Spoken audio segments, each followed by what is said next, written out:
Welcome to the Winestream. Vox Day, voxday.blogspot.com. And tonight, I guess we'd have to say, the Torres Vineyards. We're trying something a little bit new and different tonight at the request of some of the more, shall we say, freakish readers of the blog and so forth. But, you know, when in Rome, do as the Romans do. So what we're doing here tonight is something that you could consider something of a experiment, combining all the excitement of an unboxing with the bizarrely fetishistic attraction of somebody consuming something on YouTube. I'm not even going to pretend to understand why this sort of thing is often of interest to people. I'm not even a video guy. But, my philosophy has always been that when in Rome, do as the Romans do. And frankly, Scott Adams likes his morning coffee. I like my evening wine. So why not go ahead and combine the two? So we have the materials at hand. First of all, we have the trusty bottle opener. This is my favorite type of bottle opener. It's very efficient, very quick. You don't even need to peel the labels or anything. However, there are occasionally some corks that have a difficult, they're a bit crumbly, or sometimes they're prone to snapping, and so in those cases, you always want to have your backup, sort of the old school, bottle opener. So I find that it's quite useful. So, and then of course you need something to put it in. I'm a big fan of Waterford Crystal, so always nice to have a proper glass if you're going to imbibe. And then of course, last not least, you need something that is you're going to pour it in. And so what we have tonight is one of my favorite wines. It's from the Torres Vineyard, and it's called Celeste Crianza, and this is from 2014. So you can see I've got that right there. And I discovered, it's a Spanish wine, and I discovered it when we were on one of our usual wine tours. My wife and I like to, we've been touring vineyards since we spent our honeymoon in Napa Valley. And so, it's fun to do.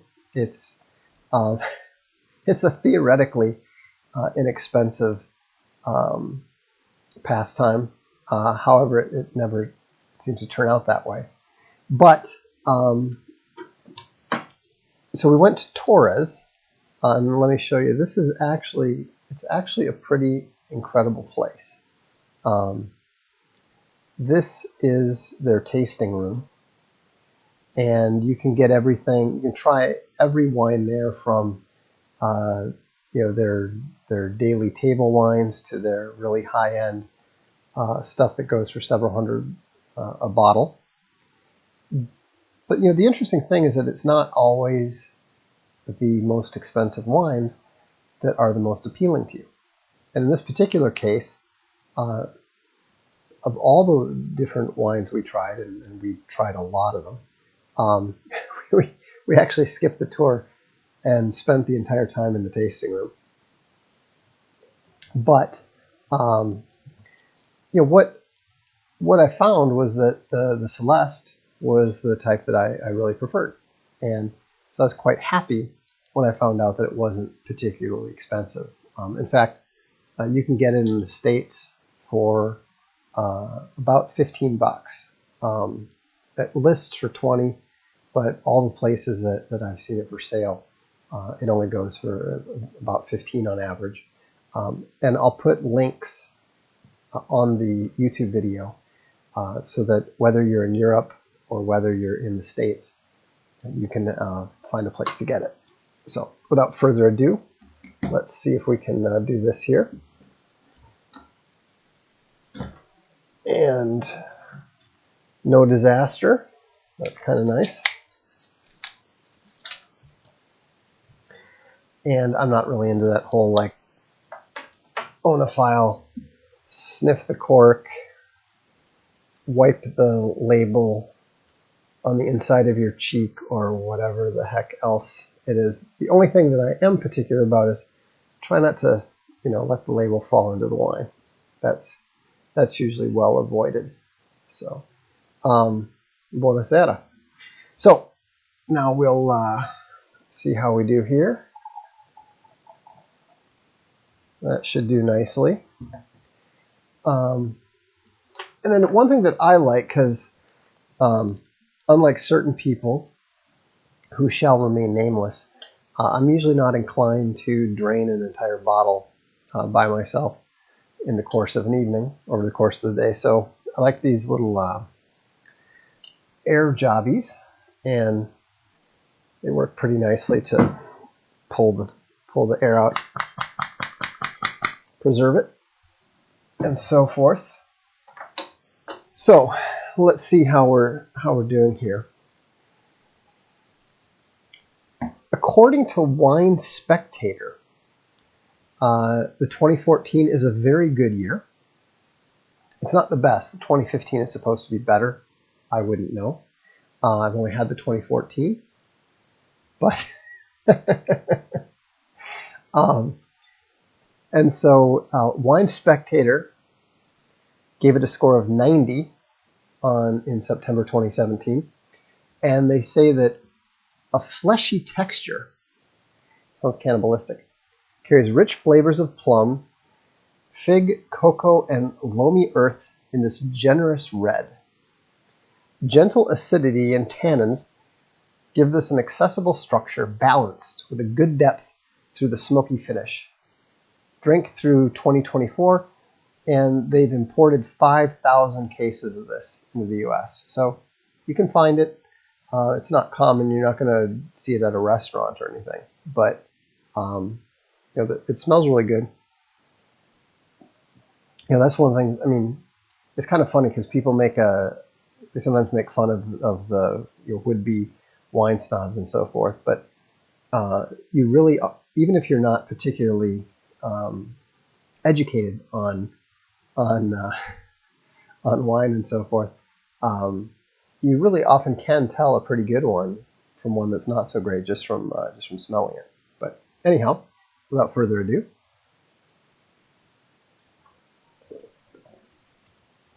yeah, that's good stuff. I mean, I wanted to start, as long as we're trying this, I wanted to start it off with something that I didn't just like, but something that I really like. And this is one of my favorite wines.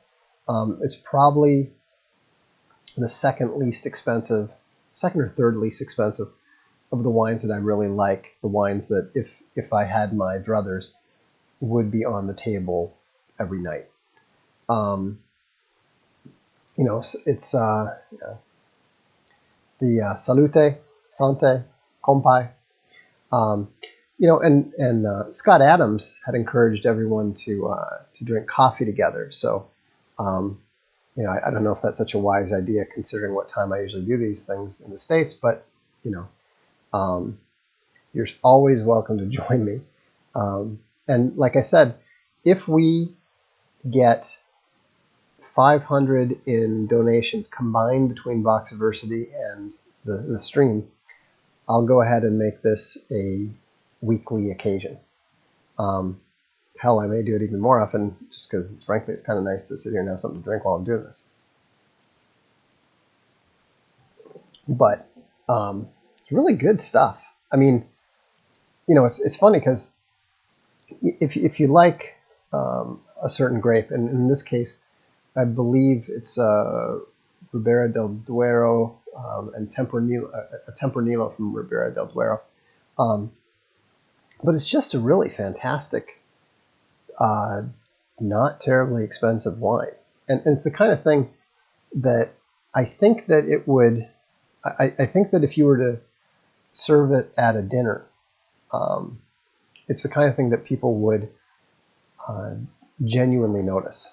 Not so much in the sense of, oh, gee, you brought me this thing that is supposed to be, super expensive, super fancy, but just something that they wouldn't have heard of that is really genuinely good. Yeah, that was the other thing I mentioned. Somebody asked, well, can we pick out the wine? I said, fine. I said, if you donate $50 or the cost of the wine, whichever is more, because I'm not going to, run out and buy some, $500 bottle of wine for this. But then you can go ahead and suggest whatever wine you want, and I will give it a shot. That being said, keep in mind I'm in Europe. We don't have Mad Dog 2020. We don't have Night Train. In fact, when we first moved here back, more than 20 years ago, we used to play a game of how cheap you can buy the wine and still have it be drinkable. And about the cheapest you could go at the time was the equivalent of $2. There were certain wines you could get at that price that were actually pretty good. Not pretty good, drinkable. And that's good stuff. But and you don't need, I spent a year playing college rugby. You don't need to send me any Mad Dog, any Thunderbird, any Night Train. I've not only drank it all, I've actually drank it out of a rugby boot. And so, it's I'm not familiar with $2 chuck. I've heard about that, but I'm not familiar with that. But it was interesting though, because you could really go very, very inexpensive and find really drinkable stuff as long as you're in wine country. And now I'm not going to pretend to be a wine expert. I'm not. I'm just a guy who likes to drink wine. I've had a fair amount of it. I've lived in wine country for more than 2 decades, and so I have some idea of what I like. And I've also found that most of what I like is relatively well received. We've done a couple competitions with our friends, and everybody brings a bottle of their favorite wine, and then everybody tries it without knowing what it is and decides which one's the best. And I have to say that I've been able to. Usually, my wine has come out on top in those competitions. I have a secret weapon, which if we happen to continue to do these down the road, I will one day reveal.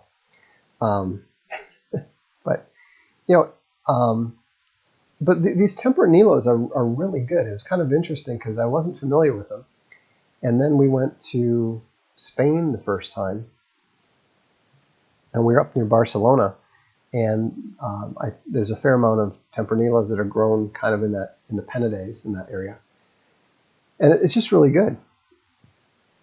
Question: I never acquired a taste for wine. Any suggestions for how one might learn to enjoy it? Well, the main thing is drink something good.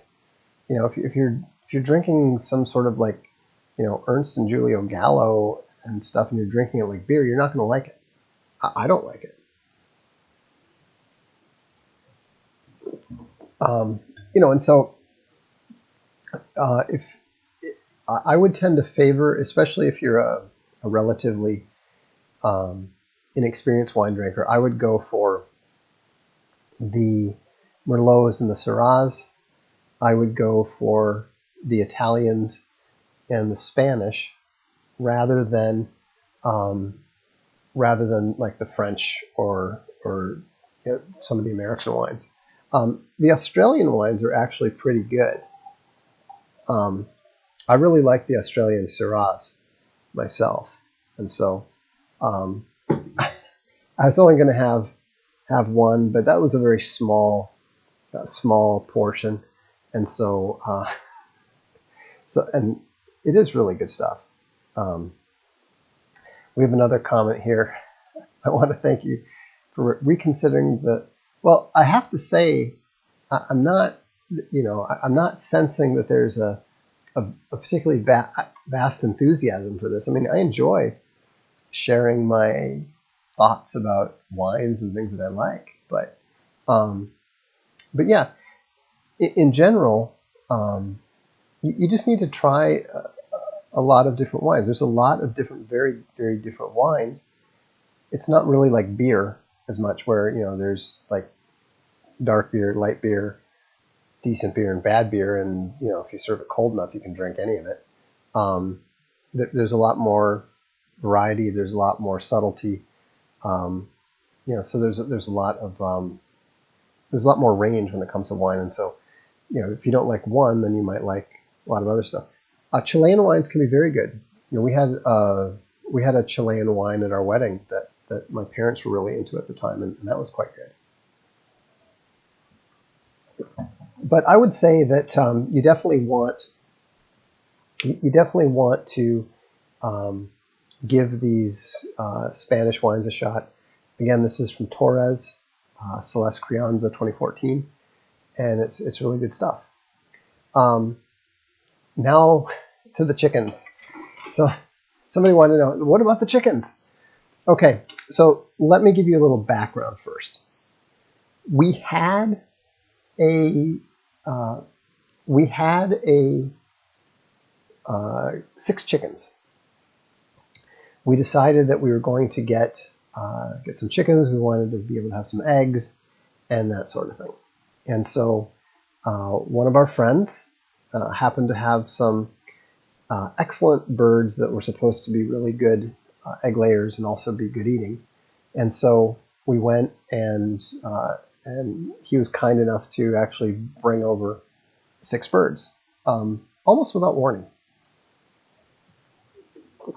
He called me 2 days before and said, "Hey, I'm coming over. I've got birds. I've got chickens." So we said, "Okay, great."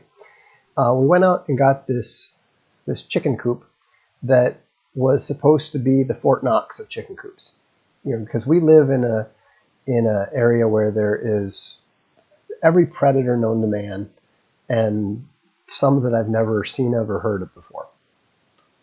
I mean, there are literally animals that I didn't know existed. I wouldn't be shocked if it turned out that there are like Yeti or something lurking out in the mountains. But so we went and got this pretty serious chicken coop, and the chickens did well. They were doing fine, and in fact they got to the point where my friend had, unbeknownst to us, brought us 3 roosters. We didn't want any roosters, and we somehow ended up with 3. So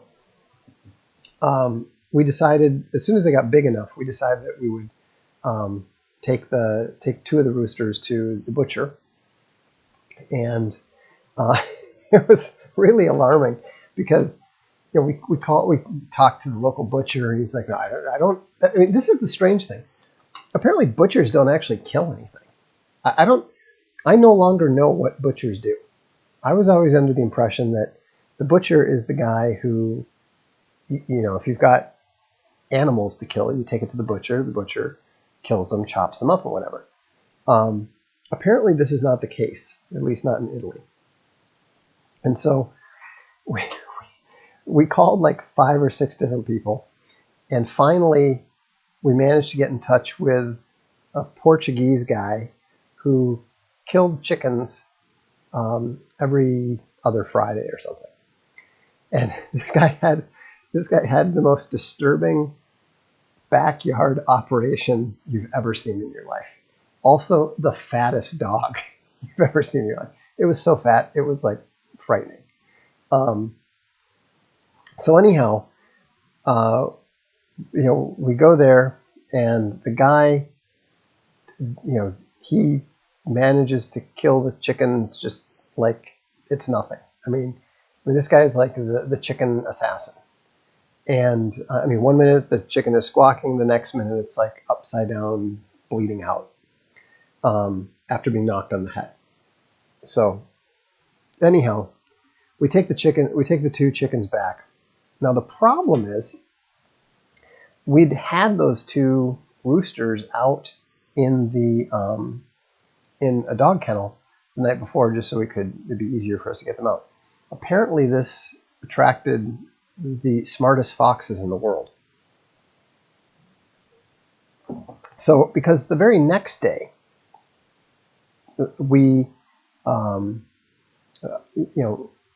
get up, my wife goes out to check on the chickens, and she comes back, and she's just got this just strange look on her face, just alarmed, and just like confused and upset. And she's like, "They're gone."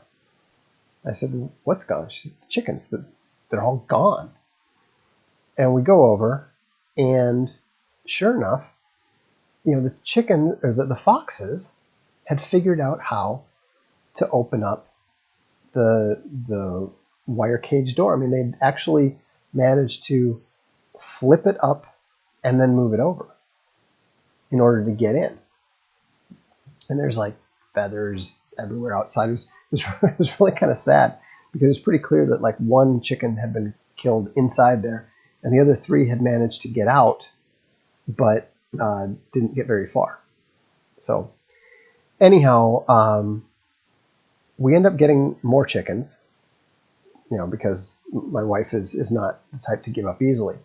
And so we turn this chicken coop into the chicken equivalent of that facility in the Mission Impossible movie. You have to get your eye scanned. It tracks your walk. There's like armed guards. It takes 45 minutes just to get to the chickens in order to feed them, right?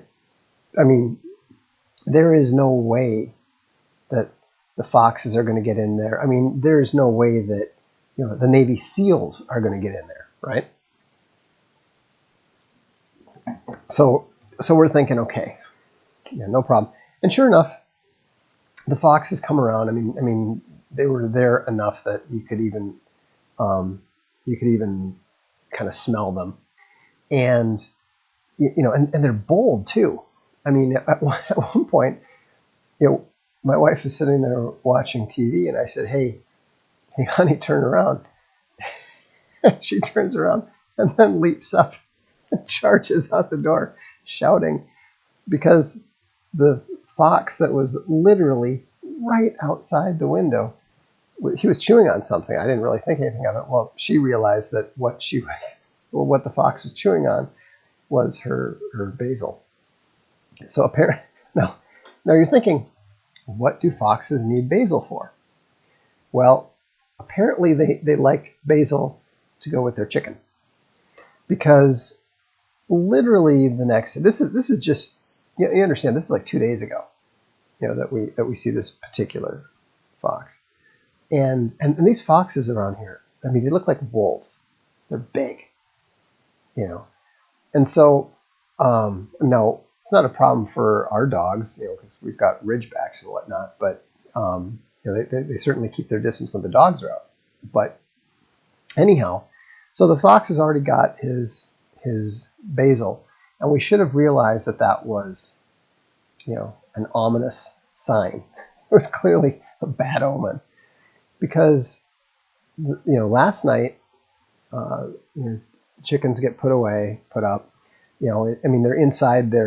They're inside their maximum security, defensive perimeter. The lasers are up, the drones are out. Everything is set. So fine.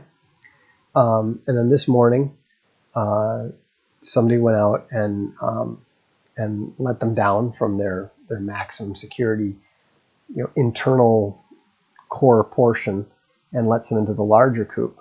And so, and everybody goes off. And anyhow, I was up pretty late last night, and so I slept in. And about noon or so, my wife comes in, and she's like, "What happened to the chickens?" I'm like, "Well, what do you mean?" She's like, they're not there." "What do you mean they're not there? How can they not be there? We've got optical scanning. What's the fox doing? Tapping in through our Wi-Fi to deactivate the entire system? It's not possible." But sure. So I go over there, and sure enough, there's like 3 piles of chicken feathers. And so it's like, you've got to be kidding me. And of course, this is just devastating to members of the household who took particular care of the chickens. And so it was just depressing.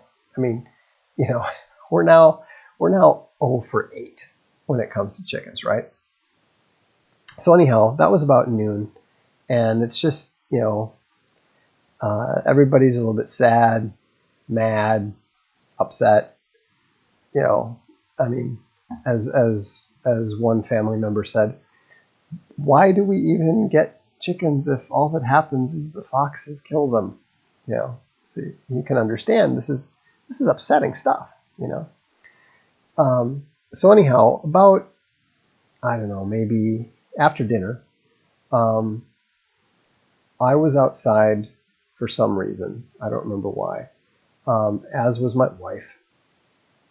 And then one of the kids was yelling at their dog, because the dog just started barking and took off into a nearby field.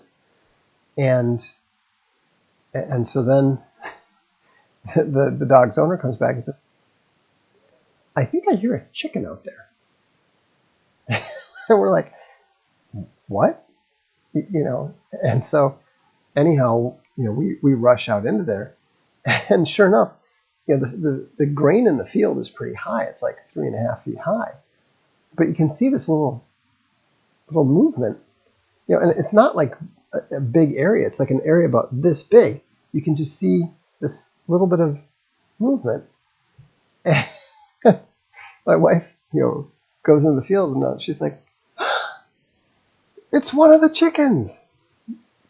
So we're like, okay. And so we're trying to figure out, okay, how do we corner the chicken? Because we can barely see in the field. So then one of the kids is shouting at us from the other side of the yard, and we're like, "Not now. We're trying to get a chicken." They're like, "No, there's chickens over here." And so I go over there, and my wife says, "Just go, see what's going on." And sure enough, there's 2 extremely stressed out chickens hiding in the bushes. They'd literally been out all day, evading foxes and bears and wolves and buzzards and kites and weasels and this whole, it was like Watership Down, the chicken edition. And the thing is, they were so totally destroyed that one of them actually, after we caught her and put her in the coop, she actually collapsed at one point, just fell over. I don't know if it was whether it was relief or dehydration or what, but we got some feed into them and some water into them, and they bounced back right away.